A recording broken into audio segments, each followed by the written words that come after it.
It's the Crew First Culture podcast, number 84. Special guest today is Ric Jorge. We ran a little longer than a normal podcast length with Ric in this conversation, so I decided to break it into two parts. What you're hearing today is part number one. We kind of focus on mainly training, a toughness mindset, his resiliency that Ric is very well known for training and teaching. It's a great conversation. He gets into a little bit of his life story as well. Look forward to releasing part 2 next week, which is a lot more of Ric's life. We get into conversation of just purpose and our stories and the power that our stories have as far as how we can use them to help others. And so great conversation. I hope you enjoy it as much as I did. Like I said, part number one is what you're listening to now. Look for part number 2 next week, and hope you enjoy the show. Hello, everybody. Welcome back to the Crew First Culture podcast. Thank you so much for spending some time with us today, as always. And you tuned in on a very good day today. I've got Ric Jorge with me, and we're going to have a great conversation. There's no doubt in my mind. So without going any further, how are you doing, Ric? Doing well, man. I woke up this morning, felt real good. You get to be my age, things start to hurt for no reason. Went to the gym, tortured my legs, came home, had a nice breakfast and a brunch with my wife, and I'm here with you and podcast land too. God is good, man. All right, awesome. So everybody just listening here, I'm looking at Ric, and he's in a freaking tank top, and it's very South Florida dress, man. It's irritating to me because I'm freezing to death. It's 30-something degrees here in Oklahoma, and so I'm very jealous. But I definitely that's life goals right there. Be sitting around in January in a tank top outside for sure. It was in the 40s just a couple of days ago. Hey, I bet that's that's probably a like sub-zero for you guys. It is.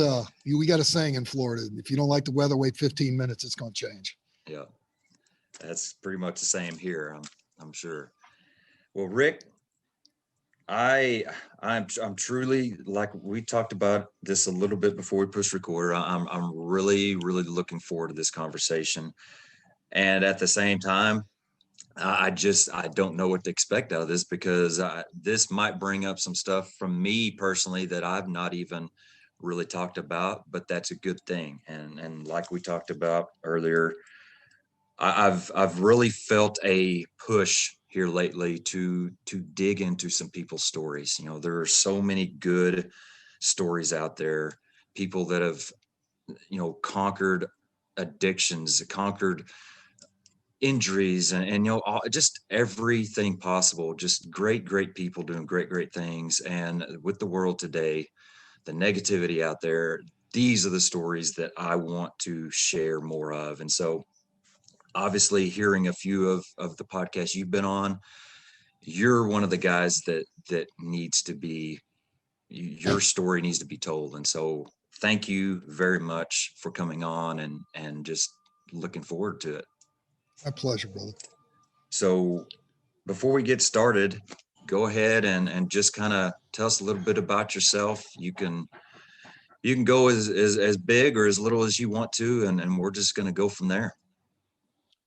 I was going to reverse engineer this, but let's start at the beginning. You start wherever you want to, Ric. I was born into a family of Cuban immigrants that had to flee for political asylum back in the 50s. My father was a physician, and he was on the hit list for Che Guevara during Castro's overthrow of the government in Cuba. As a result, I ended up being born in Cleveland, Ohio, which is the capital of Cuba now. And that's a joke. So spent a little time up there, and we were traveling, grew up in a very good family, no sisters, all brothers, lots of cousins. You couldn't swing a dead cat without hitting, somebody in my family in South Florida or Tennessee area. we encountered a lot of different things throughout my life. Okay. But I always had a good family. They were all very loving. It was very good. But I was that kid. I was never satisfied. I was the black sheep. I was the one that was always a lot of problems, just things that happened that, I was the kid that drank, stole the volumes out of my mama's, drug cabinet, smoked weed, carried on with a bad crowd, and started small and gradually grew into this thing where I was involved in smuggling. And I did a lot of things that I'm not proud of, dealing drugs and running with a very violent crowd. I had a very good, prior to all of that, I was very active. I was real athletic. I played football. I ran track. I wrestled. I kickboxed, done jujitsu. I've done a lot of high level training with people. I've been very blessed. My whole life is riddled like that, but that led me into sobriety. I've been sober for, this is year number 34. It took me a little while to figure out that between the drugs and the alcohol, I would break out in a rash. It was called handcuffs, and I always end up in jail. As a result of that type of violence, I also was pursued, by people that I had done wrong to or harmed. And there was a lot of that, it was back then. But the sobriety thing changed a lot of stuff. It had me focus on my virtues. So it never occurred to me that I always felt on the outside. I was never comfortable in my own skin. No matter what I did, man, I played football, I surf, paddleboard, dive, I ran track. I was on a wrestling team, Brazilian jiu-jitsu, Muay Thai. It didn't matter what it was. I never felt comfortable or a part of anything. And when I got sober, I realized that didn't have to do with how many team sports I joined. It had to do with the internal. I had no idea when somebody said that you look up, look in, and then look out. I didn't know what the hell they were talking about. Yeah.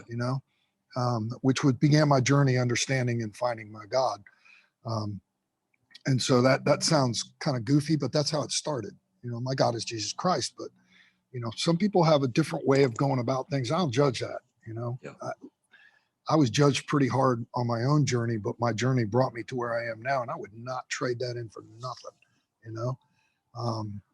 The impact that had, most of the time I always thought, why do these things happen? And so these roadblocks, these tragedies, these instances were always something that I had to get through. I didn't realize that what was happening was I was being refined for later on in life for exactly what God had in mind for me. When I speak in conferences or lectures or stuff, and I start talking about God, I can see people getting antsy and uncomfortable because some people got some issues around. I get it, man. I'm a recovering Catholic. I understand, and I just tell them, listen, it ain't like an STD. You ain't gonna get this just because you know me or come near me or touch me or something or listen. It's just part of the story, and it's actually a very big part of the story, and it plays out later on. But that opened the door to being a fireman. I've been wanting to be a fireman since I was a child, and when I got hired on the fire department, it was a dream come true, man, and then I progressed and promoted and started teaching, and that opened up all kinds of doors. And then in the process was a divorce. And that divorce was my segue into being diagnosed with PTSD. I didn't know. I just thought I was losing my mind. I couldn't sleep. The suicide ideations, my emotions, like at the drop of a hat, would go from joy to utter despair and crying. I couldn't focus on a task. My mind was always racing. I couldn't keep a mask on my face. Oh, it was terrible, man. That was the most emasculating thing that ever happened. Because then I start telling myself I sucked at this job. I was never good at it. I was a liar. I believed my own press, this and that, which was true early in life. And here it is again, playing through my head. And when I got diagnosed with PTSD, which was quite by accident during the divorce, I had to then seek out men to try to help put me back together again. I wanted to finish my career. I wish I had another 10, 15 years, and I didn't, and I really loved the fire service that much. And it's been quite a love affair with the fire service. It's outlasted marriages, everything except my kids, it's one of the things that I have done the longest, second to sobriety and having children.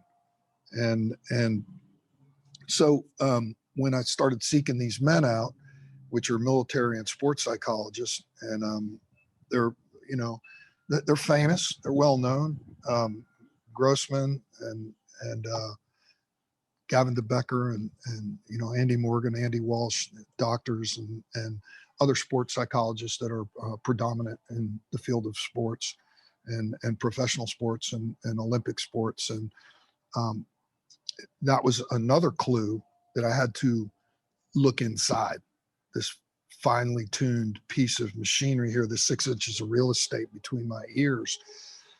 I was having problems and I needed to work on that. It wasn't the physical side because I was training and I probably weighed about 209, 205, 209, and I was about 5% body fat. I was in really good shape,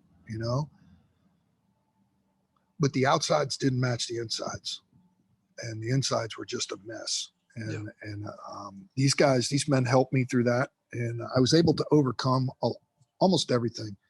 And I came back to, and why I say almost everything is because the thought always comes in and then you have to be aware and mindful that it's there and then just talk it back and like, shut up, mouse, get back in a hole, and that kind of thing.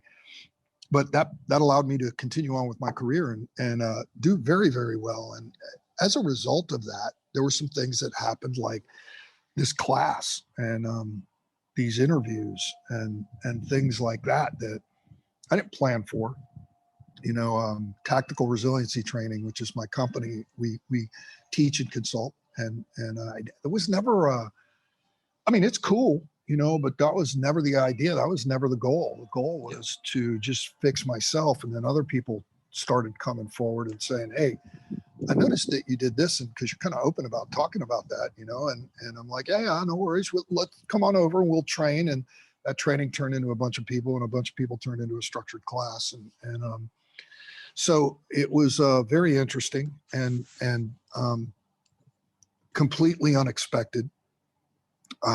All happened from a divorce. Go figure, And then in retirement, a lot of things. You get a lot of gifts in retirement that you're not expecting, like shoulder surgery, cancer, all kinds of things. So the cancer was a big one because when I was diagnosed with cancer, it was colon cancer, and I used to tell people they were a pain in my ass all the time. Or I'll call them an asshole, and I ended up with colon cancer. I don't think that's any coincidence. I think that energy goes where it's directed. I think if you're not careful with how you expel your energy, you in for a rude awakening. I'm not saying that's why I got it, but regardless, when I was diagnosed with that, the first thing I thought was, all right, I'm talking to God. I'm like, all right, what do you want? Where do you want me to go with this? Where are we going? What are we doing? What's happening here? And it wasn't really, it's kind of an odd space, but you got to recall that when I got sober, I ran with a crowd that wasn't nice. I have 3-4 friends that were murdered over drug situations, been shot at, and enough said, you understand. So now when I get sober, I'm like, God, why are you cursing me like this? Because I can't drink or party or carry on like the rest of the world. But unbeknownst to me, it was a blessing in disguise. Yeah. And then I get hired in the fire service and I have these struggles, blessing in disguise, because I end up teaching.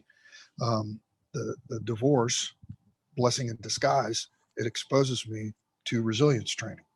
And now cancer, by this point, I already knew, okay, this is not one of those things, crap, another speed bump. No. This is a lesson. What is the lesson? I mentioned refinement earlier. And so all of us go through these struggles. All of us do. You know, you've got your personal struggles that you went through and the things that you learned. And earlier we were talking how if you didn't share those things, you're not using that gift that you were given. You're not using it to help and benefit other people. And so with the cancer, a good friend of mine, Mark Weiss, just passed from pancreatic cancer, which is just a nasty, vicious cancer. And there's other people that have cancer. And I work in a treatment industry. So it's funny, I work in a rehab and it's for uniformed personnel. So we get cops, you know, and we get all law enforcement, whether it's Treasury, FBI, whatever, military, fire, dispatch, EMS.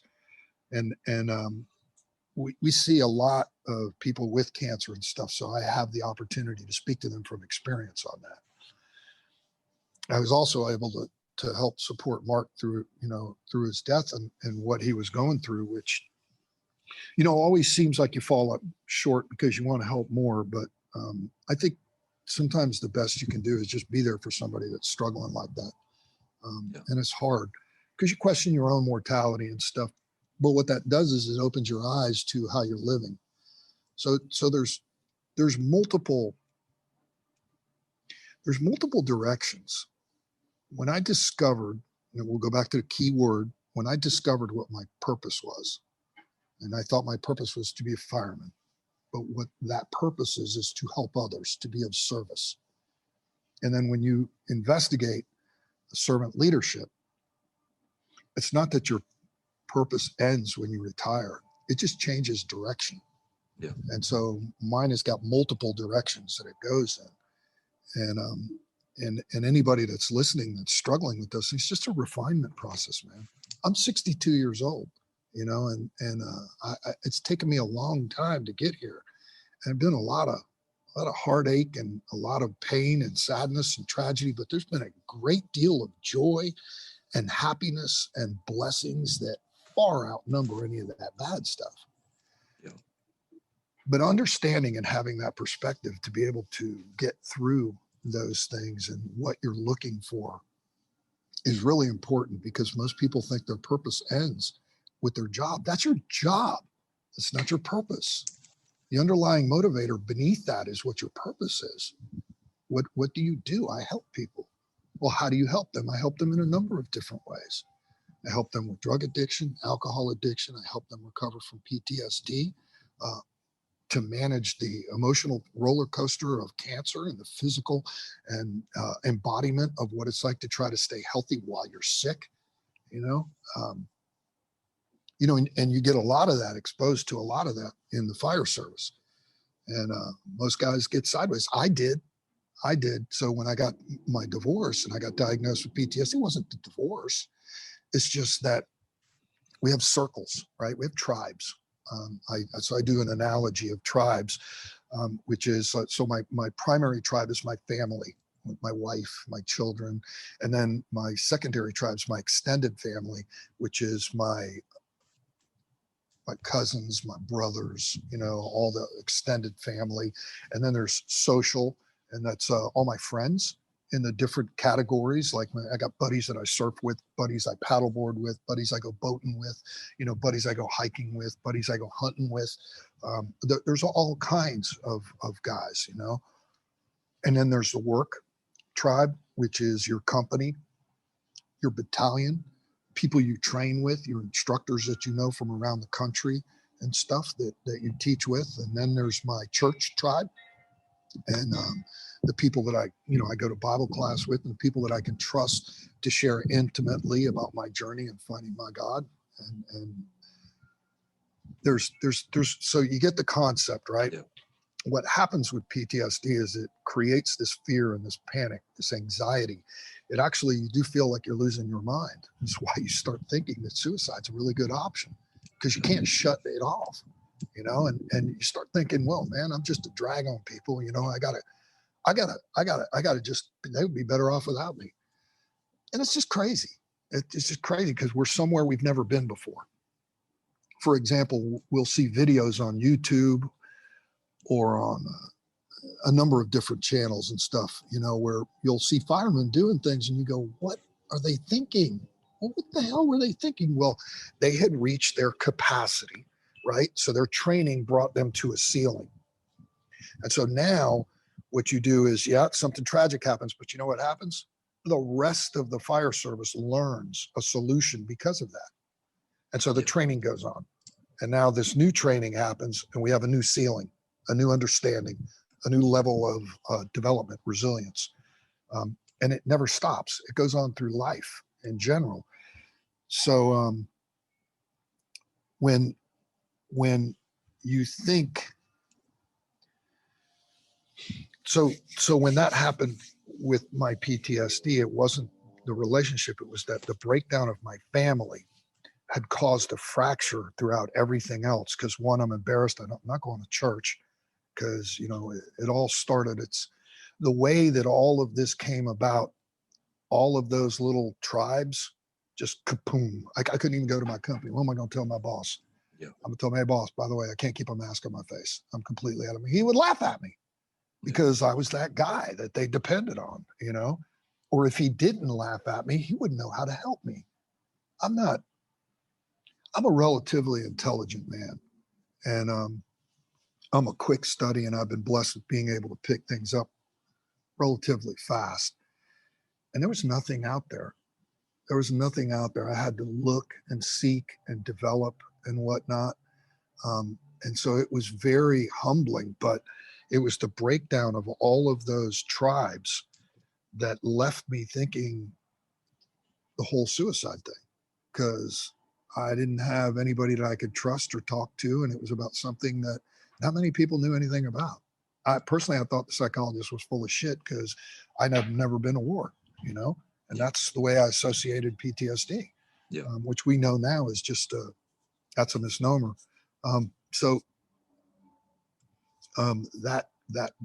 That's important to understand, because what happened now is all of these things. I can't protect my family. I can't protect my kids. My kids are being used as weapons during the divorce. I've been displaced from my home. I got no friends to talk to about this. I'm isolating. I can't sleep. There's a big one. Can't sleep. That's a big problem right there for many of us. And so the emotional swings start to occur, and this is the buildup. And so it's all of this stuff that I had been through previous. The divorce was just the final straw, man. That was the last vehicle, and that's why I went through this refinement process of having to find my way out of that and struggling and trying to become whole again. And I always focused on the physical and the mental. What I left out was the emotional and the spiritual, and they're just as important as the first two. So I think that physically we focus on the fire service very, very well, right? For the most part. I mean, you're always going to get guys that are out of shape and stuff and whatnot. Come on, man. It comes with the territory. It's not okay. I'm just saying, it's also not okay to berate these people. So if you, well, what do we do with them? You say, well, that's real simple. You show me what your hiring and your promotional practices look like, and I'm going to show you what your department values. Yeah. It starts there. It starts at the hiring process, and then it continues on through your career. And people want to fight that all they want. Well, that's okay. We don't keep having the same problems we've always had.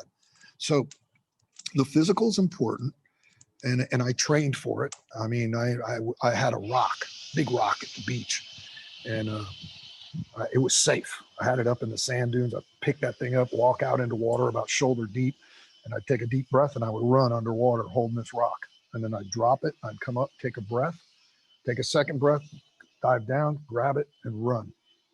And so what I'm doing is I'm just doing cardio in a different way. I'm trying to increase my VO2 max because I thought that's what my problem was.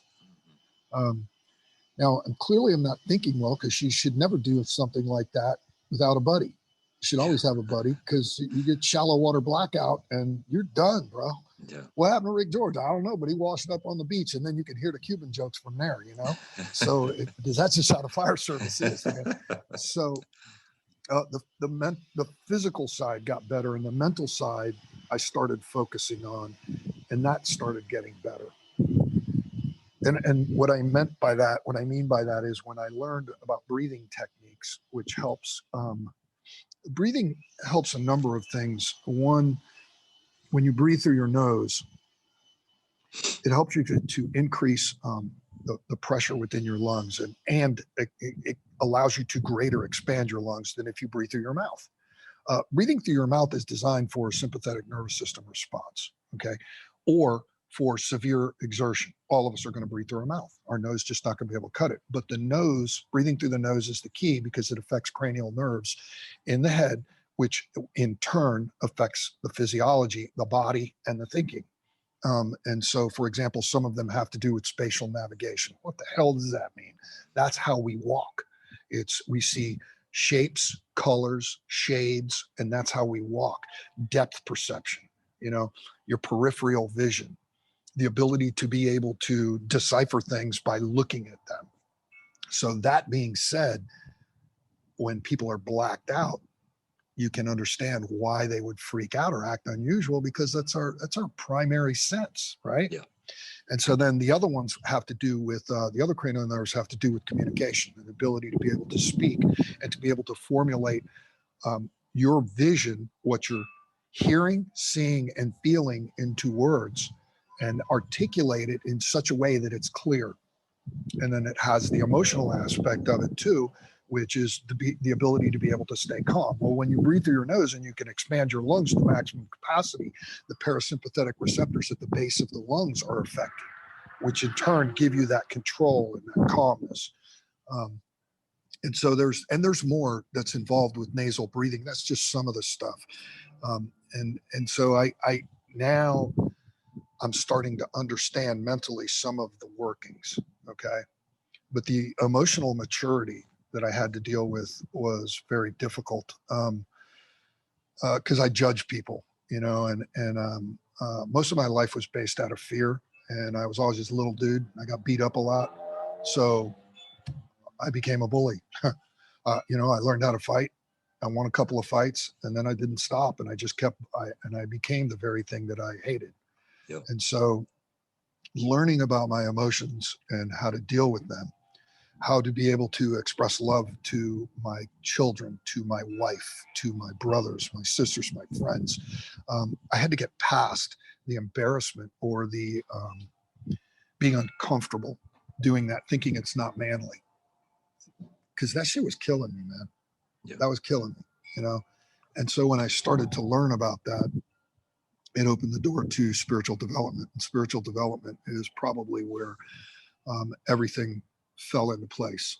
And when I talk about spiritual development, I talk about finding my God and my journey to find my God. And listen, I don't care if you believe in God or not. You just believe that I believe in him. That's all that's important with regards to the story, because I would never infringe on somebody else's ability to be miserable because they never found a God. I think that hole in my soul was placed there by God because he wanted me to get frustrated and exhausted trying to fill it with drugs, alcohol, women, violence, clothing, cars, trucks, money, all of that. And when none of that worked, I had one thing left, and that was to come to him. And that's the only way that hole fills, It's the only way I found, and countless others before me, better men than me, have said the exact same thing and gone through the exact same things. So it is what works for me. And all of that from a divorce. That's what I learned from a divorce. You can imagine, and the PTSD. And so it was one thing on building on top of the other, and now it's the cancer. And so, I have been going through a constant state of refinement, as have you, Jeremy. That the marriage, the children, the experiences, all of that stuff plays. And what's it play into? Because other men are going to come to you for help. And rather than say, come on, let's go to the bar and get hammered, you know, and then what? We're going to have a couple drinks. We're going to get angry. Somebody going to look at us the wrong way. We're going to whoop the ever living shit out of them. And we're going to end up in jail. Well, what the hell did we accomplish? You know, now, don't get me wrong. Alcohol is not the culprit. Yeah. The personality is the culprit. Yeah. That's the culprit. You know, alcohol been around as long as prostitution, maybe longer. Okay. And I'm not saying either one of them is right or wrong. I'm just saying that's not my problem. Yeah. You know? Yeah. So that's the segue. Man, I'm just, this is a difficult place to be in, you know, me sitting here as a host, because I honestly just want to listen and just be a part of the conversation. But the host side of me is like, man, I gotta focus on where to go and all this bull crap. And I'm like, so I'll say this. Yes. Two distinct, well, first off, like you mentioned, purpose. You know, that's what we're here to talk about today, purpose. Good. And like I said before we started, you know, I just like you said, if you're uncomfortable with the talking about God and talking about faith, I'm sorry, but you cannot talk about purpose without talking about faith and about God. You just can't do it. But two distinct kind of storylines really kind of blare out at me with you. And the first one is, and this is how you describe yourself, but it's the story of how a common street thug has turned into basically one of the most endearing personalities of the American Fire Service. And that is to think, Bro, you trying to make me cry? Just that was beautiful. Thank you very much. That's quite a compliment. And I truly mean it, because I mean, I just met you today. I've talked to you one time on the phone before this. This is the first time I've actually seen you and talked to you like this. So I don't personally know a lot about you from a person-to-person standpoint, but everything I have heard from everybody that has either met you, knows you personally, been in a class, that's how they describe you. You are just a personality that people love to be around, that you're just a loving, you love life, you love people, you love helping people. And I just think that is amazing to go from what you say was a common street thug, and I'll say it again because that's huge, to this person you are now. It's amazing to me. It is truly amazing. And I'll stop there because we can go back. But the second part of this, the second storyline that's amazing is, you know, I'll basically just describe it for you. And I'm not trying to put words in your mouth, but, you know, when you went through the divorce, when you went through all of these struggles with your mask and you know, just not being able to control your emotions and the PTSD and all that, you know, that was probably one of your biggest struggles in life, I would say. And now that biggest struggle has turned in to who you are. You are one of the most sought after people for that mental toughness, that mental resiliency. And it's just crazy to think that you took something that probably could be the end of most people. You know, like you say, that was close for you, but you took that and it led you on a path to meet people that are at the top of their game, top of their field, you know, in many different areas. And like you said, it refined you and refined your story in a way that has now put you at the top of the game in this area. And those two stories are just crazy to me. You know, and your life is full of stories, you know, just the 20 minutes or whatever you said. One giant story, bro. But do you know the most interesting part of what you just described was, for me, I became acutely aware. I have a man that I speak to regular. As my sponsor. I've been going to Alcoholics Anonymous for 34 years I've been sober. And so working on 34. And this man used to always tell me, the greatness is in humility. The greatness is in humility. Now, he's been drilling that into my head for a long, long time. Do you know how humble you have to be to go to people and tell them that you have this problem and this and that and whatnot? And so now when people approach me, I put myself right in their shoes. I know exactly where they're feeling. Do you see Oh yeah. That's Oh where, yeah. that's the emotion part. Yeah. And the spiritual connection part, because I know Yeah. why he's refined me to be able to understand where these people are and what it takes to get there. One of the greatest compliments I ever got, a young man wanted to take our class. Well, now it's 2 years ago in Portland, and he couldn't do it because he was overweight. So he lost 80 pounds to take our class the following year. That's the greatest honor I've ever been bestowed on. A guy lost 80 pounds, and he did well in our class.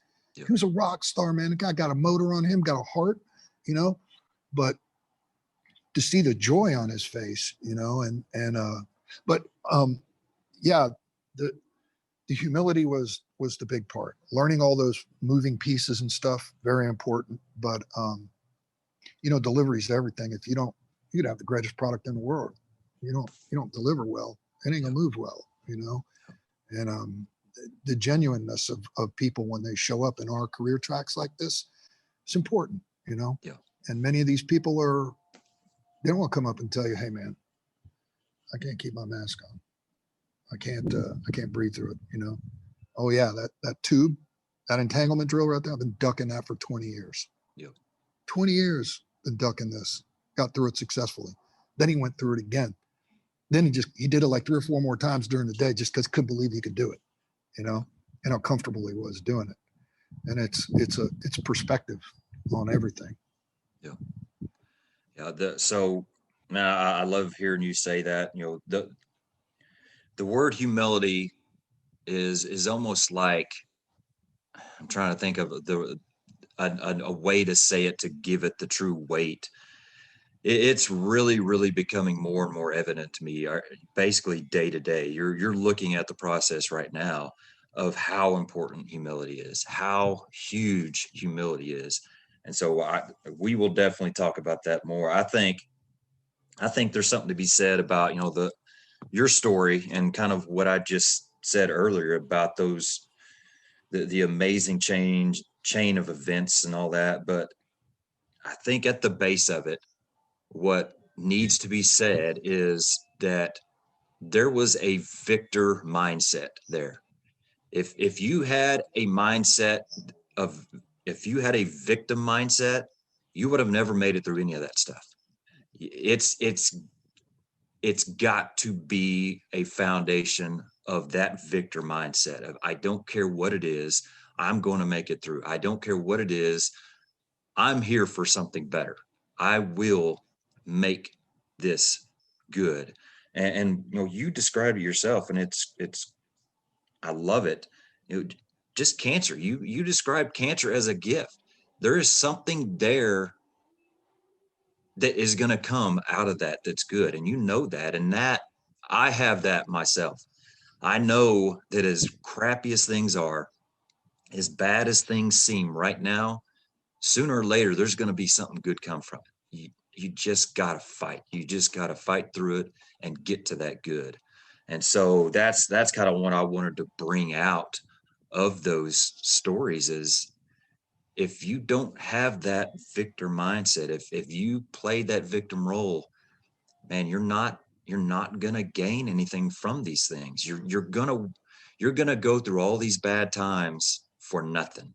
You're just, and I see it all the time. I see people, and you talked, and I'm not going to get into details of the situation you talked about, but you talked about a guy that you just recently heard his story, and it was a story that made you think, man, I don't have it that bad. And like you said, there are always those people out there, and I see people all the time that don't really have it that bad, but they are victims. They're freaking dead in the water. They don't know how to overcome what they're facing, and Man, that is a real struggle. Just that mindset. So, you know, so I got an ego just like anybody else. The thing is I don't early on, I learned a lot about getting right sized, which is what we call it. You got to get right sized. The ego is not a bad thing. I need to explain it. So the head is like a phone, a computer. Okay. And then the internal workings is the brain. Okay. The hardware, but you need to interact with the phone in order to get the thing to work. Okay. That operating system that runs is the mind. And then through our experiences and our education, the things we read, our beliefs, our all of it is what develops our ego. So if there's something you don't like about your ego, well, guess what? You uploaded a virus. You need to run a virus, an antiviral software program in there and eradicate, which is what I had to do by going to Alcoholics Anonymous and forgetting about the drugs and the alcohol. Now, the good thing that came out of that is I went to football games, baseball games, and hockey games for free. And because I was the designated driver, I didn't drink. So we would load the van up with a bunch of crazy firemen and they would pay my way. And I'm the designated driver, brother, and every once in a while I'd pull them out from, help them to avoid getting their ass beat too much, and throw them back in the van and bring everybody home. It was wonderful. But the ego part is a very dangerous thing because when you start to understand the emotional and the spiritual side of this, you start to understand that you're not all that, man. You ain't all that. Just another wheel. You just done another wheel, another cog in the wheel. You're doing something for a greater good rather than for your own good. So what's happened to me, I had to transfer into, okay, what is the greater good here? Number one, where is God in all this? Number two, what is the greater good? See, because God gets all the glory for this stuff. Yeah, he's put me in some positions to be successful and be recognizable and stuff. It's really uncomfortable. It really is. I like being successful, but the whole recognition and the notoriety and all that, I could really do without all that, to be honest with you. I'm just another guy, And when you get that peace that, God gets all the glory, it's real simple. It keeps you right sized. You live from humility. You start to understand, that's what he meant by the greatness is in the humility. See, because I serve a master and it's not alcohol. It don't run around in a skirt. I don't put it in my nose. I don't drive it. I don't dress it. I don't do any of that. My master is far greater than that, and provides opportunities for me to do things that I enjoy doing. That's the crazy part. He has planned my life better than I could have planned it myself. I mean, I had a plan, but the way that my life has gone has surpassed my plan. And that's what I call blessings. So the things I've been blessed with, I don't deserve them, man. I don't deserve them. When I got sober, I got mercy. I didn't get justice. I'd have been in jail if I got justice. Yeah. I got mercy. And then I have been blessed all along through all this. It's really, it plays into the whole training aspect. If you can stay centered and focused and be emotionally mature, spiritually grounded, and mentally and physically fit, man, your career will be incredible. Not only that, your family life, your children, all of that will be incredible. I got kids that like to party, and their old man don't party. My kids ain't never seen me drunk or high, never. And they're like, Dad doesn't know. He doesn't know anything about this. Something's wrong with him. He's missing a gene or something, until my daughter started bartending and she ran across some guys that knew me. And they're like, "You're Ric Jorge's daughter?" And she's like, Yeah. You're Ric Jorge, that's him. He's a fireman, I think. No, yeah, he's a fireman. She goes, "You're his daughter?" And they're like, she's like, "Yeah, why?" She goes, "Do you know who your dad is?" They tell her stories. And she ends up coming home one day and says, "Hey, I got a question. She's like acting like a parent. She goes, come over here, sit down. I'm like, what the hell's that all about? Sit down, and it's just me and the kids living in the house. I ended up getting full custody and stuff. And so she says, who are you? I said, what? What kind of question is that? I'm your father. You know, she says, no, who are you really? You know? And so I explained to her, and she was like, why didn't you? I didn't go into great detail because there's a lot of stuff she don't need to know. None of them do, you know? Oh, yeah. And if the time comes up, the story comes up. But because kids don't do what you tell them to do, they do what you do, you know? And so you get blessed with things like that. Like eventually it gets to the point. Now my daughter's coming up on 4 years sober. My other son is killing it down in Fort Lauderdale, working at a pizzeria on the beach, chasing girls, drinking beer, having a good old time.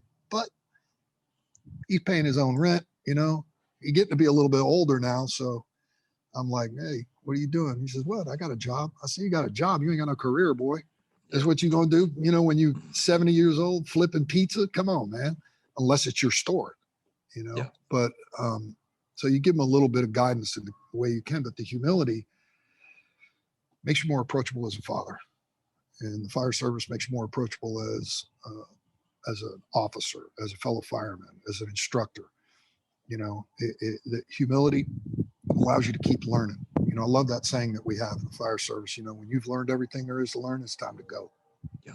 You know, humility plays a really big deal, and giving that glory to God is just that keeps me in check. That's why I pray. I pray to remind me that I ain't in control. He opens the door, I walk through it. It's real simple. Yeah. God's my forcible entry tool. You need to put that on a t-shirt right there. That's good stuff. Yeah. I was going to share a quote I just came across yesterday, and I think it definitely applies. So this is actually Pablo Picasso, which is weird, but anyway, it says, the meaning of life is to find your gift. The purpose of life is to give it away. And I think that's right along the lines of what we're talking about Picasso right here. wrote Yeah, that? Pablo Picasso. Wow. It's on the internet, so you know it's true. It's got to be true. But that's exactly what we're talking about. You know, we're going through these things, and I know I haven't said much about myself, but we're going through these things, and then we are given those situations, that growth, that refinement to help others. You know, you tell your story right now, and I put it out, and I hope that it reaches as many people as possible. Not so my name gets out there, but so Ted in Connecticut and Susie in freaking Oregon that need to hear your story, hear it, and know that, man, maybe I'm not alone. Man, right. maybe I'm not that bad of a firefighter because I'm struggling with my mask right now. I just need to help. You know what I mean? And that is a powerful, huge, powerful tool. And so that's exactly why we're doing what we're doing. And I love it. That using that example. So I couldn't keep my mask on my face. And I learned this breathing technique from Lieutenant Colonel Dave Grossman, which is diaphragmatic breathing. And then I speak with Gavin DeBecker. They introduced me to it. I mean, I met all these people. I'm not name dropping for the sake of name dropping to make me look good. I'm name dropping because it's important that you understand, that the information that Ric Jorge is talking about comes from some high level dudes, man. Yeah. You know, Commander Eric Potterat was the head psychologist for the United States Navy SEALs BUDS program, and is the one that is directly commissioned by W, the second one, to increase the passing ratio of BUDS, which was abysmal at 80% failure rate. He wanted to increase the passing rate without decreasing the standard. Now, there's a fucking novel idea. Yeah. Don't make it easier, just prepare them better. Okay. So he incorporates these techniques that we utilize, but his is box breathing. And so there's so many different breathing techniques. I end up developing my own. It's a triangle breathing, and you inhale, and then you hold, and then you hum, and then exhale. And that's the simple version of it. There's a couple sweet spots in there and some details, but That ends up what works for me because I can't envision a box in my head when I'm focused on a task and the anxiety starts to come up. I have to be able to hold my breath and do things so I feel it instead of using my mind so I can focus on my task and feel when it's time to breathe and whatnot to do it. Okay. And that ends up resetting me. And then one day by accident, I'm messing around with our air packs and I overheard somebody say, hey, if you do that real slow, you can go ahead and without activating the pass alarm. And I tried it. I said, I'll be damned, look at that. And I said, I wonder if I can keep doing that. And I learned how to bypass the pneumatic alarm. It was a Scott pack, so it's a vibra alert. And I learned how to bypass that. And then I remembered when I was going through the fire academy years ago, we had the old MSA with the corrugated tubing, looked like an elephant trunk. And they taught us how to do all kinds of crazy breathing, all the way down to a bottle, where you had the bottle in your mouth and you had to breathe through the bottle. And so we're incorporating all this stuff in it. And what came together, all because I couldn't breathe. A breathing technique and another technique utilizing the air pack to be able to extend low air, which prior to the new packs coming out, which are a third of the bottle, there used to be a quarter of the bottle. And NFPA said it was 1150 or somewhere, 1250, somewhere around there where vibra alert or low air would go off, give or take 250 PSI in either direction. So our equipment is technical, but it's not precision. Okay. We taught guys, by teaching myself, I thought it was a big deal that the first time doing that, I could extend my vibra alert for 48 minutes. I was like, oh shit. And then I never broke the 1 hour thing, but I got the 54, 56 minutes, or not 52 or 54 minutes. I never broke an hour. We got guys doing 82 minutes on 1,000 PSI. And this is after we teach them the technique, because you have to learn how to do the technique first. And you practice it a little bit. Then we throw your ass under duress. I mean, duress. You're working hard. You're working hard. Then when your vibra alert goes off, boom, we put you in an area of safe refuge, and you have to catch your breath, slow your heart rate down, all of that stuff down, then start incorporating these techniques. And we had a guy do 82 minutes at our last class. It's ridiculous, bro. That's 12 PSI per minute. Wow. It's unbelievable. So we've calculated it that if you're under 20 to 25 PSI a minute, you're going to extend roughly close to about an hour. What that does is increase your profile of survivability in a Mayday situation, lost, trapped, disoriented. If you can find an area of safe refuge where fire's not going to overrun you, this is a technique. Bro, you'd be there so long. You'd be like, hey, by the way, when you guys finally get here, could you bring me a pizza? Because I'm going to be hungry by then. You're not concerned so much about your air. And now if you got a full bottle, imagine the confidence that you have. Yeah. All of that because Ric Jorge had a little freaking anxiety attacks and couldn't keep his mask on his face and had to learn how to breathe and everything all over. I'm not that smart, bro. God got his fingerprints all over that. Got his finger, and it's not for my glory, it's for his, but it's for everyone's benefit. And so we just keep teaching it, all of that's part of the reform. There's other stuff too, but I mean, everybody has that, it's not like, that was just an example, and I that's just how God uses everybody like that. He's using you. If you've ever had a save, congratulations. Been doing God's work. You get a good stop on a house and save somebody's junk. Congratulations. You're doing God's work. You helped some little kid that was lost somewhere, calmed down and brought him back to mom and dad. Congratulations. You did God's work. You restored man's humanity to the parents and got the kid back someplace where they're safe and comfortable. And at the same time, made a hero of yourself because the kid looks up to you. Why? Not because you Billy Badass, but because you were so nice and kind. It's God's work, man.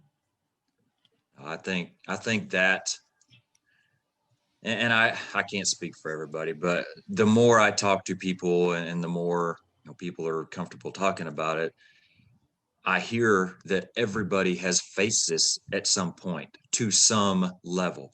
And I guarantee you I have. And I wouldn't even put it in the realm of like big things are happening to me in my life that, that stress is the cause of it. Just probably, I would say maybe 3-4 months ago, doing an on-air workout. And for some reason, I start getting that itch. Like, I got to get this thing off. And I it's just a weird deal. I don't understand it. It was not the first time I've had my mask on in a long time. We do on-air workouts pretty regularly, and it just happened. And so luckily, you know, just I was able to stop and tell myself, dude, you're it you're outside of the fire station. There is no factor going on right now that is going to hurt or kill you. There's nothing going on.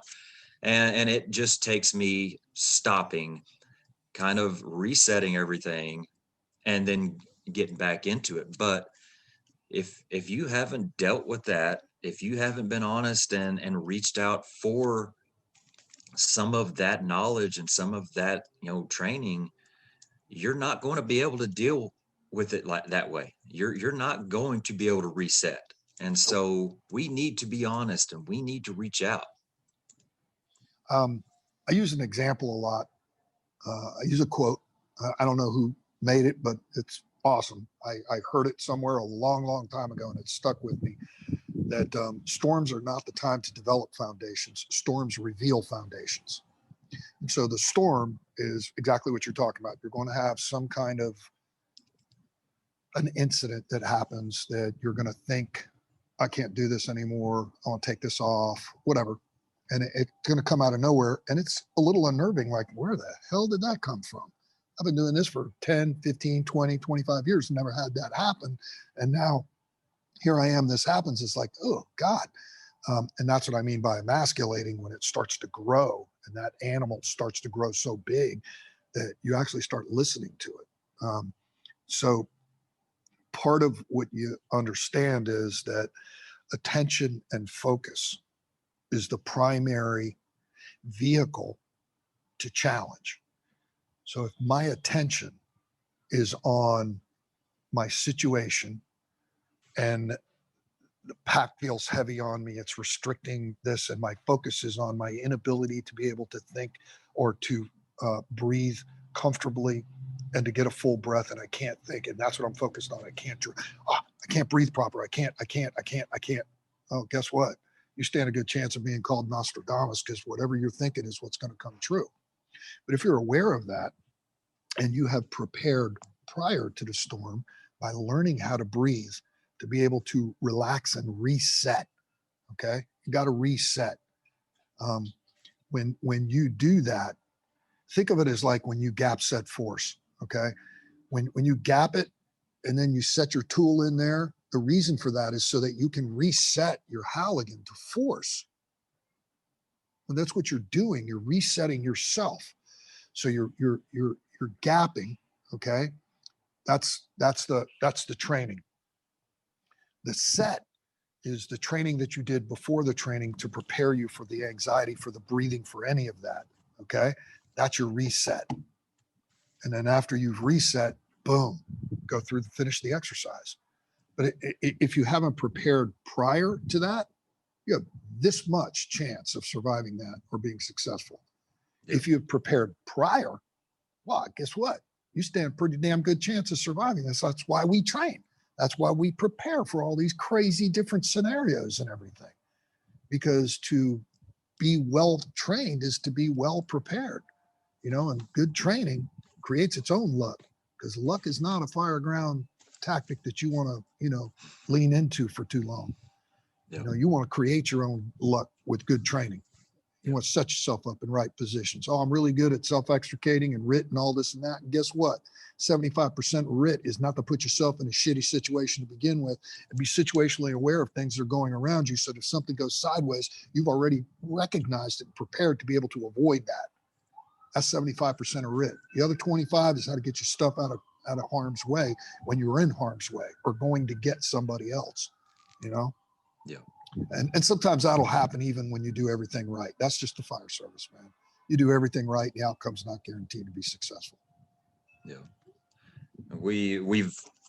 I have failed to mention your book yet, but the co-author of Developing Firefighter Resiliency, and that's obviously based on exactly what you're talking through right now. I borrowed a copy last night from my buddy Justin. I didn't even know he had it, or I'd have read through it before we taled. But What's his last name? Justin Mann. Justin He's Mann. You got good force. taste, brother.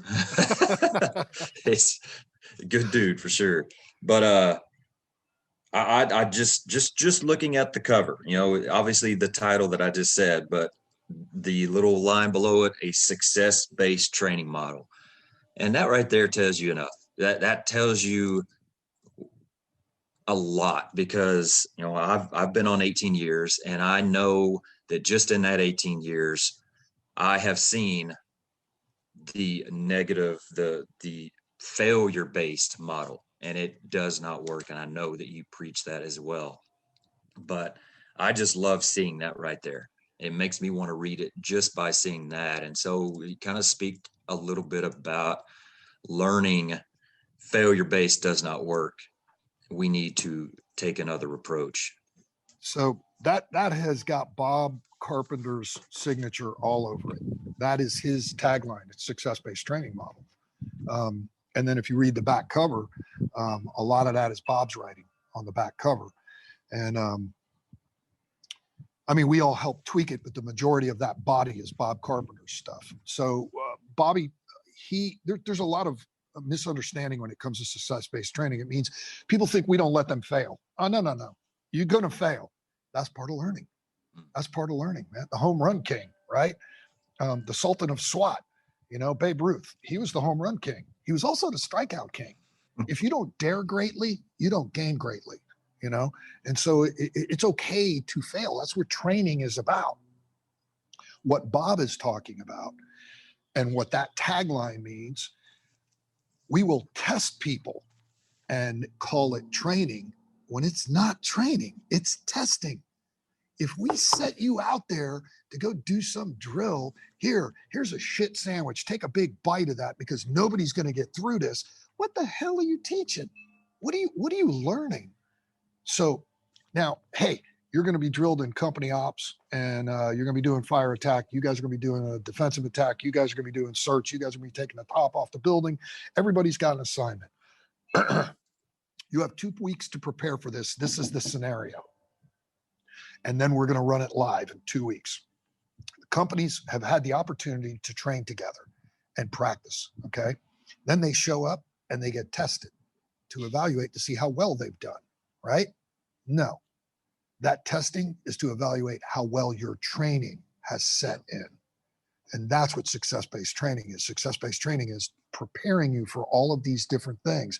It's just that what our book focuses on is the software, a lot of the mental, the emotional stuff. We talk about character. The book opens with character. Character is the foundation of leadership. If you don't understand about virtues, individual virtues, honesty, courage, things like that, those are the characteristics of character. And character is the foundation of leadership. You read all the books you want about leadership. If you ain't got that, bro, you ain't a leader. You're a paper champion. You're a manager. You're just a really good manager, And so Bob puts together the classes, and this is how you teach. Okay. And this is how you develop it. It's not any one specific thing. We use some examples, but incorporate that stuff into your training. Because, man, there's so many people that teach the hard skills that are so good at what they do. We just incorporate the software. It's the soft skills. We prepare you for that. That's the success-based training model thing. That's why. And that cover was between the three of us, we agreed.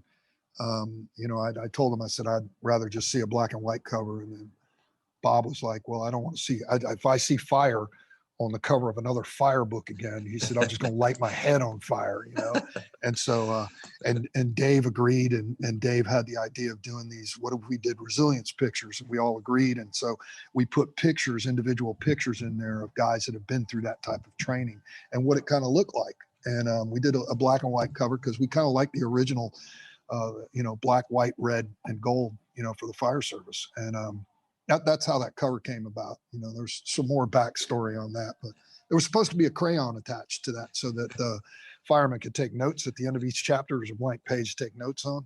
And Bobby Halton said no, because firemen would probably eat that crayon and then it'd be a choking hazard. And we'd have to put a disclaimer on the book, and it just kind of got shot down. But I find this interesting, and I really appreciate that, why I brought it up, because that was the model that I lived through the younger years of my time as a firefighter. We would have training on the calendar. So, okay, we got to go do this training. We'd go out, and that's what it would be. It would be some crazy scenario. You go search either a smoked up room, or you're blacked out or something. You feel a window. No, that's not a window. You feel a door. No, that's not a door. really And you screw everything up because you didn't really know what you were even there to do. And you weren't allowed to have a flashlight. No flashlights. And at the end, you'd sit there and you'd hear about what you screwed up and what you need to do better. And all right, we'll see you later. You're headed to the firehouse, and that's it. And it's like, what just happened? What positive thing did we gain out of that? And nothing. You and I've heard you talk about it too. And it's funny. I'm pretty sure you even describe it as the blue flu, which is literally what we call it. Oh yeah. I was going to interrupt you and talk about that. That's good. Keep going. Keep going. But that is literally what we call it. The training is on the schedule. If you put training on the schedule any length of time ahead of time, you're going to have a drastic increase of sick leave that day. And so that is a direct result of that. I guarantee you. The training. Absolutely. That's your training model come to fruition. When guys are called, our overtime would go through the ceiling on training days. Everybody call in sick. That blue flu. Nope, we're out. It was the most amazing thing I'd ever seen in my life. And I used to think, well, these guys are just scared.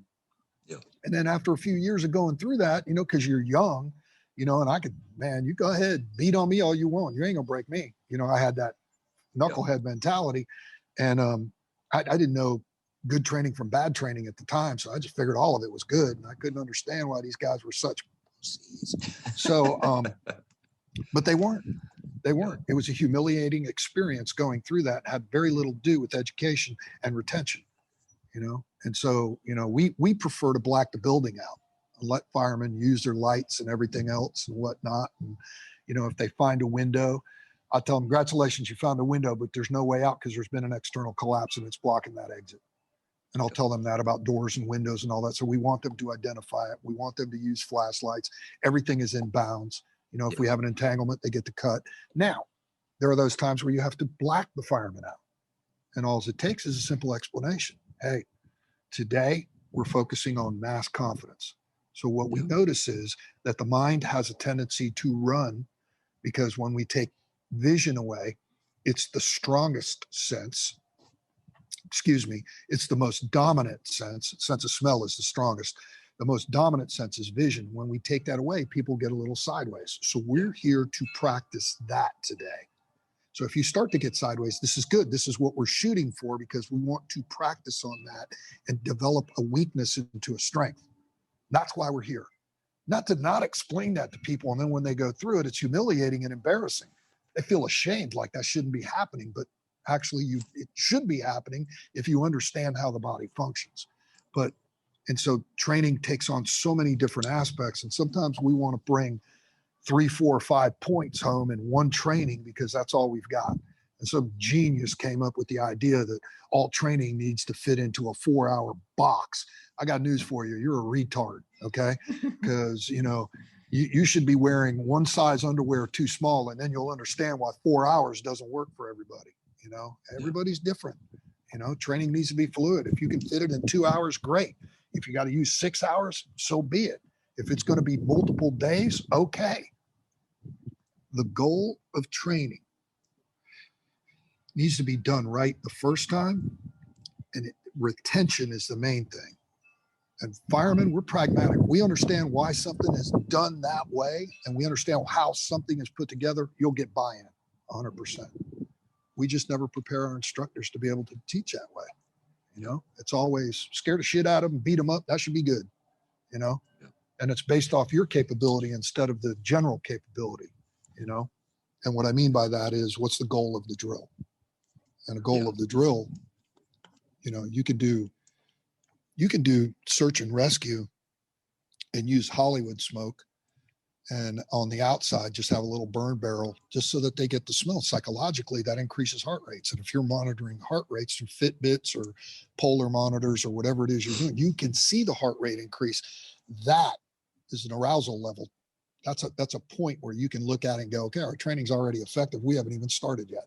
Yeah. They're already anxious to a certain extent, or anticipating to a certain extent. There's a lot of cool aspects of training. That's why I like training so much.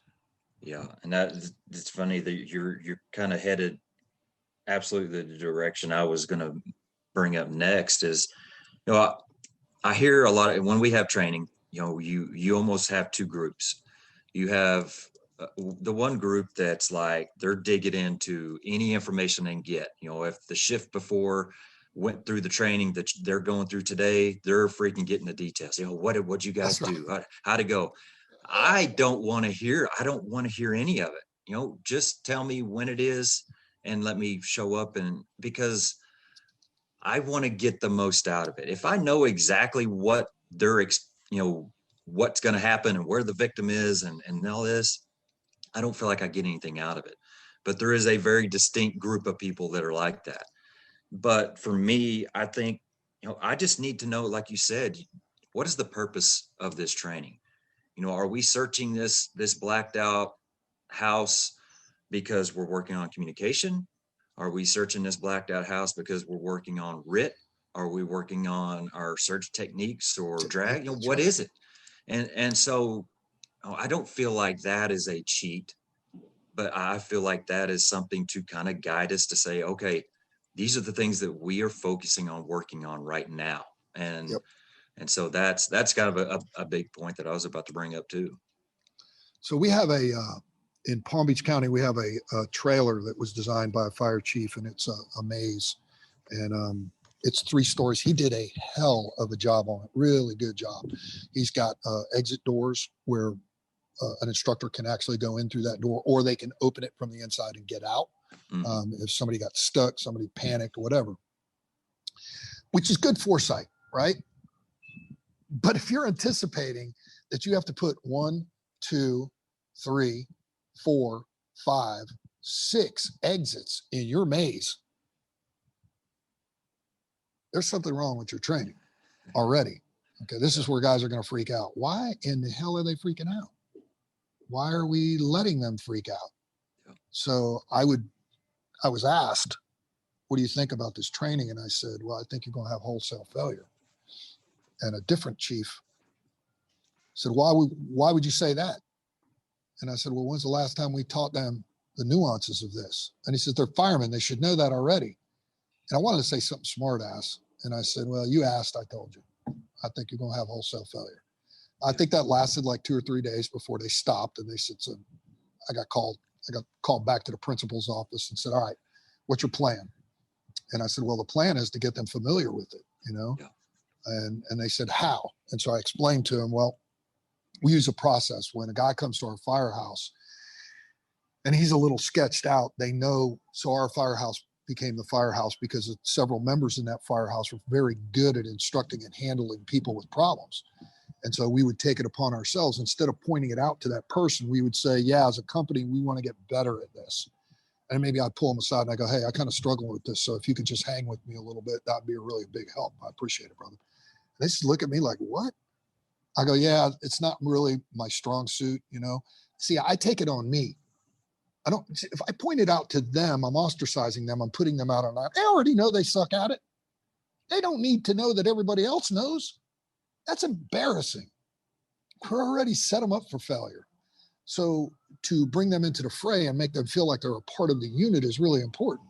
And we go to training, and I was explaining to them. They said, well, what do you do? And I said, well, first thing we do is we turn the lights on and we open up all the doors and all the hatches. And we run through in our day uniform with gloves and helmets on. And then after that, we put them on in their turnout gear, and we let them run through in turnout gear. And they're like, well, wait a minute, you're already, familiarizing them with it. I said, oh, we not done yet, And so now they put their air packs on And what we're doing is now when they go through with their air packs on, we close the doors, we leave the lights on. And then when they go through again, we turn the lights off, we give them a flashlight. Here's your flashlight, okay? You can turn your flashlight on anytime that you want, but you cannot move forward or backwards. You cannot move in either direction while that light is on. You can turn that light on to orient yourself. And then it has to turn off, and then you've got to move. Yeah. And you have to try to limit the number of times you can turn the light on, okay? And well, how many times? I said, I don't care. That's up to you. Just try to limit it and minimize it as much as possible. And so they'll go through, and you may not see the light come on at all. The next phase is on full air, and they go through with the doors open. Sometimes we'll eliminate the doors and we'll just leave the lights on and see if they perform okay. Okay. And then we turn the lights off. And if they went through it without a mask on and never turned their light on, but now they're on air and they're turning the light on and whatnot, we know to back them up one step. And we back them up so the lights stay on, because now they're having a comfort with the equipment being on there. Clearly, they're telling themselves something that's making them uncomfortable, right? Because their focus is not, their attention is more on how uncomfortable they are, and their focus is on not taking it off rather than whatever is directly the task ahead of you, right? So we have some teaching points to be able to roll up on that. Now, if they go through it and they never turn their light on, awesome. Next phase, we take an air pack, we tie it up, and we fucking roll it, throw it in there, and we'll hit the pass alarm, and the air pack is full. And the minute the pass alarm, go, and that student goes, and they go to the air pack, find the air pack. They find the air pack. First thing they do is shut off the pass alarm. They take their air pack, they low profile, they make sure there's plenty of air in that pack there. They take their pack, they take it off, they set it down, they take that other pack and they swap regulators. And then they put that pack on. After they've got that pack secured, they tie their air pack up, and the same way that the one they found, and they activate the pass alarm and they take off. And as soon as the pass alarm goes, the next person goes. And it's a resetting drill. And they keep doing it. They start to get the hang of that. They go in backwards. They do all kinds of stuff. And so the explanation was, because the chief's like, I said, now with regards to you, well, they already know the layout. Well, on our can, it's a confidence can. You need to take the word confidence off there and instead call it the piss down your leg can, okay? Because you just want to scare people, okay? But we're teaching confidence. Yeah.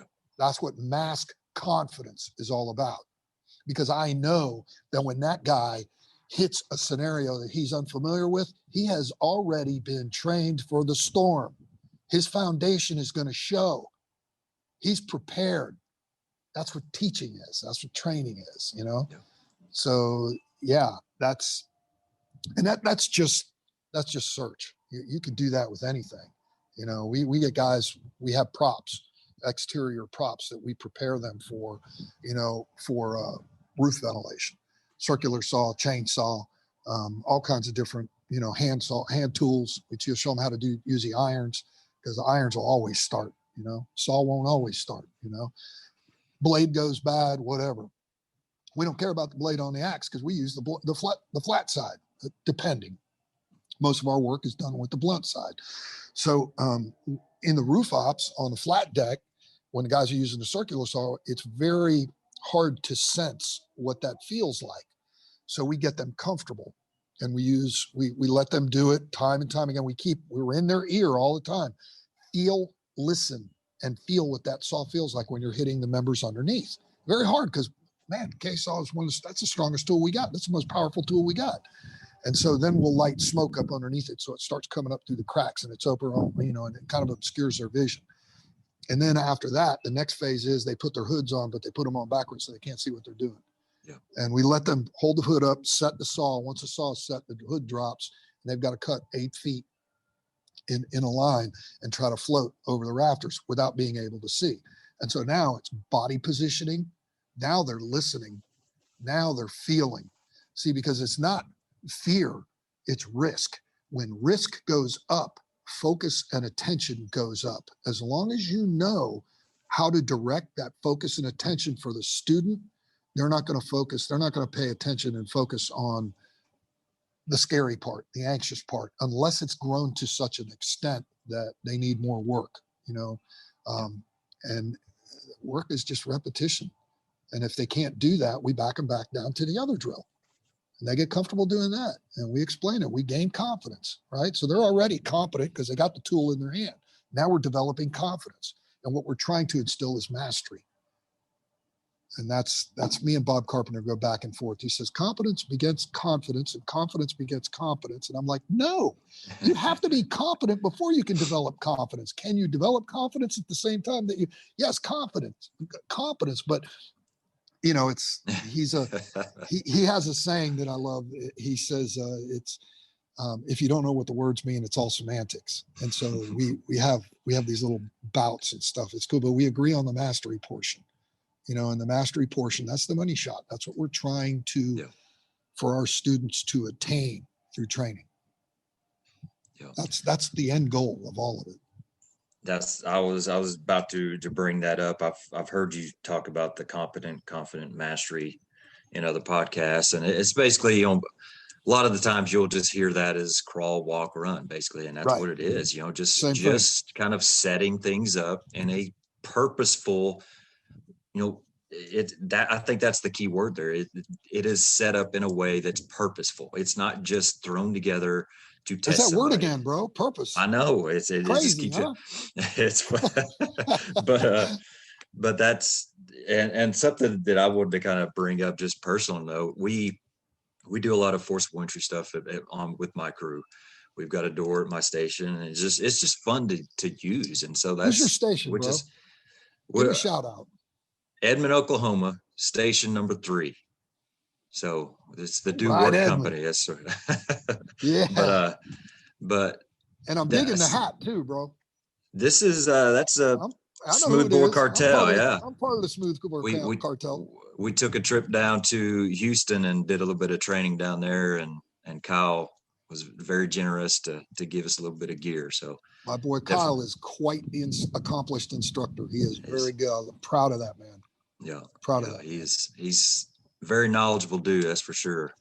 Looking forward to getting to know him a little bit as well. He'd be a good podcast. He's good. Oh yeah. But part of some of the training that we've done is we'll black ourselves out and work on low visibility, basically no visibility forcible entry. 1 and 2 person forcible entry. And doing that, I guarantee you. Real quick question. Yep. Are your Halligans wrapped? They are half wrapped. We give ourselves enough room to get to the shoulders, if that makes sense. So, no, that's why I asked. Yep. Those people don't understand that. You can elaborate on that if you want. So you force you're doing 1 and 2 man operations with 0 visibility. Yeah. And I was just going to say the most interesting thing that came from that for myself is that not having that vision, like you're talking about, that you bank on so heavily, it exposes where you suck so dramatically. I mean, it's very easily seen. Oh my gosh, I need to work on my tool placement. Oh my gosh, I need to work on my, whatever it is. It's funny how easy those things pop out when you don't have that vision. So I did that training at our firehouse because somebody kept wrapping the Halligans, and they're wasting hockey tape, and they're wrapping freaking IV tubing and all kinds of shit. It looks great, but it's not functional, And I kept ripping it off, and somebody kept putting it back on. And finally, I worked on the ship where I found the guy putting it back on. I go, why are you doing that? He goes, because got to have grip. I said, we have a forcible entry prop too. I said, let's go outside. I want to try something with you. Just bring your helmet and your hood, And I give him the irons, and I go, all right. I said, I'm gonna set it for you, but I want you to put your hood on backwards, and I want you to put your helmet on. You're gonna do single person entry. He said, well, I can't see. I said, yeah, and sometimes you're not going to be able to see in a smoky condition. And there are going to be 2 of us. And you're going to do this with a 2-man operation because you ain't going to take the chance of hitting this one thing. And so I explained to him how you're using the bar, why we tune our tools, our Halligan, and create the shoulders and define them. And then you're using the bar as a jig. It's a guide, and it leads you to the shoulders so you can strike to be able to set it and move it forward. You can't see. This is the best you're going to get out of it. And also another reason why you use an 8-pound axe instead of a 6-pound axe. You know, a lot of people think 6-pound because it's lighter. Oh, it's more, what's the word I'm using for? It's easier for everybody to use. No, it's not. You use more body energy than you do inertia. Oh, yeah. Inertia is just a law of physics. Let the weight of the tool do the work. An 8-pound axe will outwork a 6-pound axe every time. Yeah. So, and that's how I drove home. This is why we don't wrap our Halligan, dude. It's a striking tool. It ain't a prying tool. I mean, I could see wrapping a hook, you know, to a certain extent, like maybe the bottom half of it, because I slide my hand on the top part when I'm throwing to pull ceilings and whatnot. But, and it took that lesson. And finally, the damn Halligan quit wrapping the damn things, you know, because that's why that exercise actually drove that point home. And I learned that on a call. I was like, oh my God, we can't see, how are we going? We'll slide along, and we couldn't slide it because of the damn the ribbing that we had on there. And ever since then, I was just like, nope, that's not going to happen again. Because that was that point where it showed us, you suck, you suck big. But yeah, but we looked cool. Oh yeah. I think that's another interesting kind of rabbit hole to go down. And this is a conversation I've had with my crew, and this is a conversation that I will have to have more with my crew, because we're not there. But it's that ownership of your stuff. It's knowing what your tools are, knowing what they do, knowing how to make them the best that you can make them to get the most out of them. And, you know, looking at them and just the fact that, and I'm talking to myself too, because I haven't known this stuff for very long. I'm a captain. I've been on 18 years. I didn't know how to tune a Halligan. I don't know, maybe a year ago. So I'm telling on myself as well.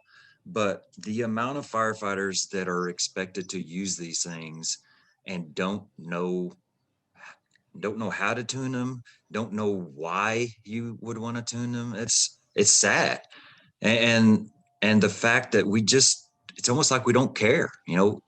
Oh, that Halligan is behind my seat. I hang my jacket on it every day. I know it's there, because if I don't have anything to hang my jacket on, we got a problem. It's not there. Yeah. But that's it. And it's like, we got to get better than that. We got to start owning our stuff, knowing why we do this stuff. And we need to get better. I'll just leave it at that. Ownership is, I'm going to go in a little bit of a different direction. So I've done videos and we've done training where we will take, we're limited. We got a 3-man engine, we got a 3-man truck, and we got a 3-man rescue most of the time, a rescue being the ambulance, right? And sometimes it's 2, you know, we on decreased staffing. So minimum staffing in our department actually should be called maximum staffing, because that's the most you're ever going to get. On occasion, they'll exceed it, you know, but it was seldom did you ever exceed it. No, you're at minimum staffing. I just thought to myself, isn't that ironic? This is the least that we're told we have to have, and you're looking at it as like this is our benchmark. Yeah, you know, when you're supposed to exceed that. But so we do a lot of ladder work and stuff, and we did a lot of ventilation work. And even though we were on an engine, our department at the time did not utilize trucks and didn't utilize them properly when we did utilize them. And we don't have true trucks. We have quints, and so and we just always prepared ourselves for being able to vent and use ladder work, because there's sometimes you got to make a balcony. You can't go. We've had fires in a townhome where you can't go in the front door. You got to go in the balcony, you know. And we had to get good at it. And so we learned techniques on how to do that kind of stuff. And some of it was being able to anchor the ladder by using our irons. And so we'd have the irons and a sledgehammer, and we would drive the Halligan into the pavement and right across the front, and then the axe across the front of that. And now it's secure. And so we started understanding that, you know what, we need more than one set of irons. Why we only got one set of irons on here? And so we started putting multiple sets of irons on there. We would buy our own tools, because we didn't have Halligans, we have hooligans, and the damn things you could pole vault with them. Some of them 4 or 5 feet long, you know, and it's like you drag them down. You'd have to tie webbing to drag them to where you were going, you know. And when we started getting real Halligans and educating people why they're 30 inches, why the dimensions are the way they are, why the fulcrum is the way that it is to increase leverage, and how to increase leverage by marrying them or using a roof hook. And so we started really getting into things like that. We had multiple sets. We bought them. We had a fire chief come in and starts walking through our apparatus, looking into all the containers, all the compartments. And we have a set up inside, secured inside. So when the fireman gets out, he got an option. He can bring the irons with him. And if he's on fire attack, the irons are there. We've also got another set in a compartment where they are in most of our apparatus, right? Which is a whole nother topic of making your apparatus identical across, 50 firehouses, which have different areas, each one of them, but they want to make them so firemen know where everything is. Just really, I don't even want to touch that. But so this guy saw we had 3 Halligans and he took 2 of them, or we had 2 and he took 1 of them. And it was like, what came in the next day? Oh, the chief came by. He said we had too many Halligans. He was going to give one to a company that didn't have one. And I said, you got about 5 minutes to call that fire chief and tell him we want our tools back because it was privately owned. That's a personal tool. Now, if he tells us we can't have it on the apparatus, that's one thing. But it's the same tool that the department is buying, and we bought them on our own to have them there. And if not, I'm going to call the police. I'm going to fill out a theft report, and he go ahead and explain himself to the fire chief, and to the investigator and whatnot. We got our tool back, and got into a bit of a piss and match, but I don't really care because it ain't none of his business. You shouldn't be touching our apparatus. That's our apparatus. You want to come in and ask questions, it's one thing, but now you're altering things, and we think it's there. Had we not got that pass down, imagine what it would have been like if we'd have got up on the scene and needed a second set of irons, and they're gone. Holy shit, we got a problem now. Now it falls back on the, not getting the pass down, and then to the chief and all this, and it makes everybody look bad. Yeah. So what we started doing then with regards to ownership, we started welding our freaking apparatus number to the tools. And that way we knew if we saw that tool anywhere, because you could use, magic marker or tape or paint. That should come out. Weld ain't coming off, brother. You can grind it, but I'm going to be able to see where it was before, And you can put some work. You want to steal our tool, you're going to have to work for that thing, And so that's what we started doing. And we ran a scenario in a training where we used multiple sets. And one of the chiefs said, how did you guys have the appropriate amount? Did somebody tell you? No, sir. We carry, because like what you were talking about, firemen will tell you about the drill and whatnot, which I don't care if it's a drill I'm doing, because the goal is always the same. It's a singleness of purpose. There's one particular goal. So yeah, the goal is to prepare yourself mentally. Oh, well, how do they do that? Well, they do this, they do this, they do this. Well, that's cool. You still have to do the drill. Yeah. So we get to see how well prepared you are mentally. And if you were able to prepare by the other company telling you, and then you showed up and you're prepared for it, then you know what's working? Visualization is working. And that's what we want you to learn how to do. Yeah. But that was a complete something shiny sidebar there. So the chief saw that we had these tools, and that became the point where he started talking to the other chiefs, and they made it acceptable to have multiple tools, and he was impressed that ours had our apparatus number on it, which is in the background right here, 33. And it was, it changed, but there was a reason for it. There was a reason for it. And they recognized that it was preparation. We were well prepared, and they liked that. You know why? Because it means we're good at what we're doing. And it means they're going to look good because we're good at what we're doing. It's going to shine honorably on them and the department. Everybody wins, Yeah. Now they could get behind that, but I don't know what the other guy was thinking, but I can tell you once again, show me what your promotional process looks like. I'll show you what your department values. You value somebody that can pass a test. That's what you're going to get. Somebody with great memory. That's it. Ain't a fireman, There's a lot to be said for being a fireman. This is a hard, dirty ass work, bro. It takes a lot of sweat equity to be recognized by your peers as a Jake, as a squared away fireman. That's something you earn, man. That's not something you get just because Oh, you got a badge now? Mm-mm. Yeah. You know, doesn't work like that. But I want to put that little spin on that Oh ownership yeah. thing. That's what we had to do that. They were taking tools off our apparatus. I couldn't believe it. And a roof hook too. You know, we had a 6-foot roof hook made into an 8-foot roof hook off a roof hook that was bent and taken out of service. So we had the ends cut off and had the bar put in at 8 foot instead of 6, because some of the ceilings you can't really reach too well with a 6-foot. I'm vertically challenged, man. I ain't over 6 foot. I'm under 6 foot, you know? So you add 2 more feet to that thing. We got something we can work with, you know? Yeah. Yeah. So, we mentioned my friend Justin here earlier, and I'm going to go back to him. That's something he has really taught me and has been a big deal. Justin, man, is his details. Details of training, details of our job goes way beyond to that next level. It's one thing to be present in training and to, be a part of the training and learn a technique. That's good.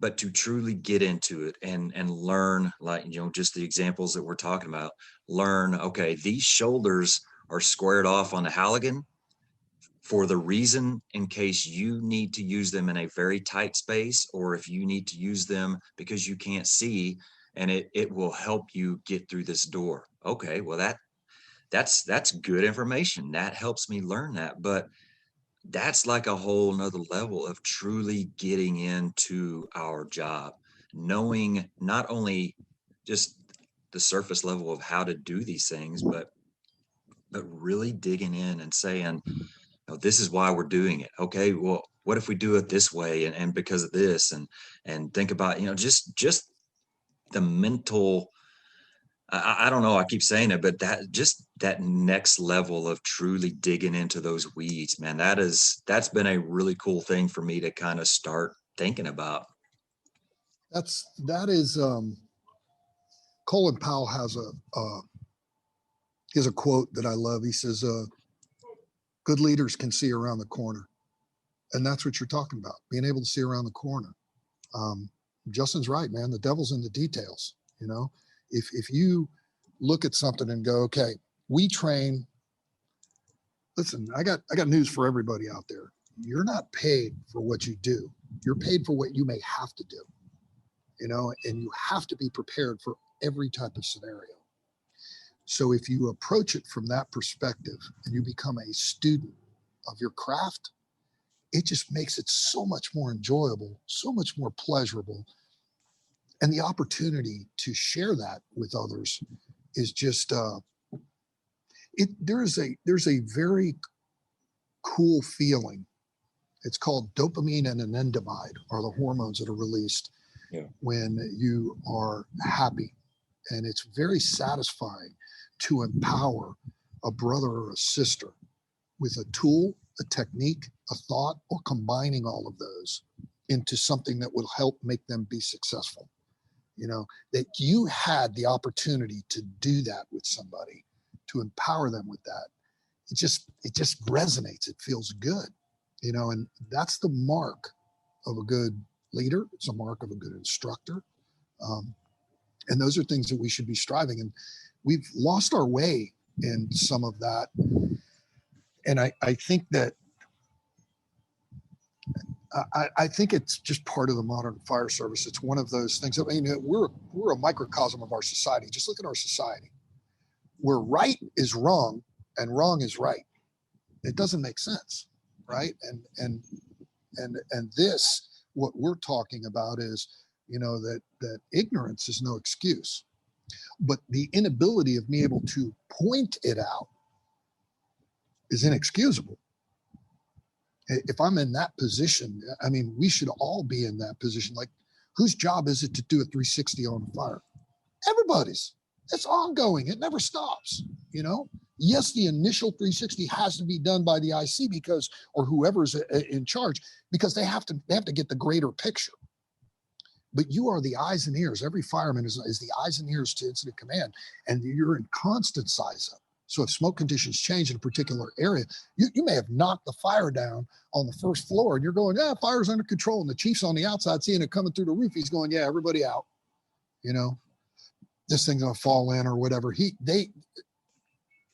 That greater vision comes in exactly how you just said, and how you said that your partner, you know, senior man, is able to look at things and understand and explain these things. And I think that is that's real important, because something that took you 18 years or something that took me, 24 years to learn, we could teach to the guy that's got 2 years on the job, 4 years on the job. Come here, baby. Those things are important. Why? Well, because we want to be better, because it's part of the job. It's the part of the job that we never thought of teaching or didn't know. And so now we become the change agent, and we're creating this tradition and developing it and pushing it further down the ladder so they get it sooner. And that's what we want, man. That's the humility aspect that we talked about, That's removing your ego from that and humbly saying it's the right thing to do. It needs to be done, That's absolutely, that's kind of where, the fire service echoes life, exactly what we've talked about earlier. Those things that you're learning after 10, 15, 20, 30 years, you're able to teach somebody that's only been in it one. That's how much bigger of a win do you want than that? That's huge. And hopefully that 1 year person really takes that to heart, because that is a huge, huge gift right there. Amen. And that echoes in life. The things that we go through, they can be so helpful if we share them. They can't help anybody if we don't share them. So that's right. Thank you once again for joining us today for part 1 with Ric Jorge and the conversation that we had with him. I hope you look for part 2 coming out next week. Really excited about getting these out. I can't tell you how much I enjoyed that conversation with Ric and just getting to know him. I've heard so many great things from so many people about Ric and just the kind of person he is. And I just really appreciated his time and the chance to get to know him a little bit. As always, I want to thank Woods Forcible Entry Door Kits for sponsoring the program and doing everything that they do for us. So thank you. Look forward to seeing you back next week. Until then, stay safe, take care of each other, stay humble, and do work. Thank you.